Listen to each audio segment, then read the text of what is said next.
Informasi terbaru terkait dengan peristiwa ledakan saat pemusnahan amunisi TNI AD di Kabupaten Garut, Jawa Barat akan disampaikan jurnalis Kompas TV ada Ridwan Mustofa dan juru kamera Andri Iskandar. Selamat malam Ridwan.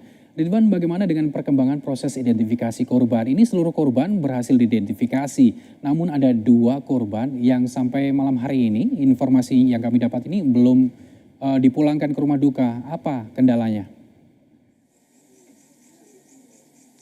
Ya, Gali dan juga saudara, tidak seperti hari kemarin bahwa ada pemandangan berbeda pada malam hari ini, di mana pada malam ini suasana di sekitar SUD Pamempek Kecamatan Pamempek Kabupaten Garut Jawa Barat tampak lengang, di mana warga dan juga kerabat yang kemarin berdatangan ke sini untuk melihat kondisi dari kerabatnya atau keluarganya yang menjadi korban dari ledakan pasca terjadinya ledakan amunisi yang tidak layak pakai di Desa Sagara, Kecamatan Cibalong, Kabupaten Garut Jawa Barat. Hari ini tampak sepi karena memang hari ini tim DPI telah berhasil mengidentifikasi 13 korban ledakan yang terjadi di Desa Sagara pada hari kemarin, tepatnya pada pukul 9:30 waktu Indonesia Barat. Hari ini semua korban yang berjumlah 13 orang, di mana 4 diantaranya merupakan anggota TNI dan juga 9 lainnya merupakan warga sipil telah diidentifikasi dan telah dikembalikan ke keluarganya masing-masing. Demikian, Gali.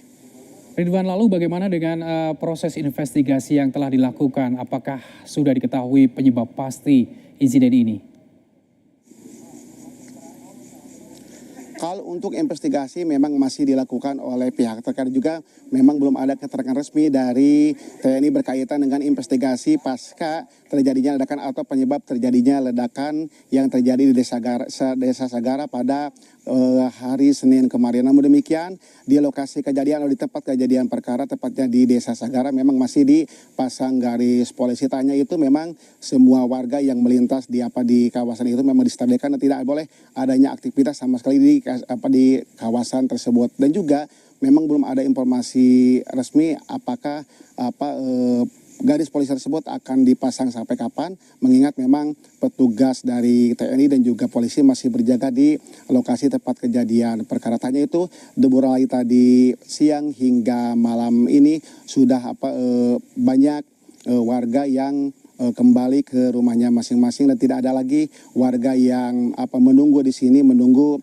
adanya informasi lain berkaitan dengan korban dari ledakan yang terjadi pada kemarin. Termasuk tadi kami sempat menyaksikan adanya pemakaman dari kakak beradik yang menjadi korban di Kecamatan Pamempek, di mana tadi isak tangis terjadi saat pemakaman korban dari ledakan tersebut yang dimakamkan di salah satu tempat pemakaman umum di Kecamatan Pamempek, Kabupaten Garut. Demikian, Gali. Baik, terima kasih Ridwan Mustofa atas informasi terbarunya dari Garut, Jawa Barat. Selamat bertugas kembali.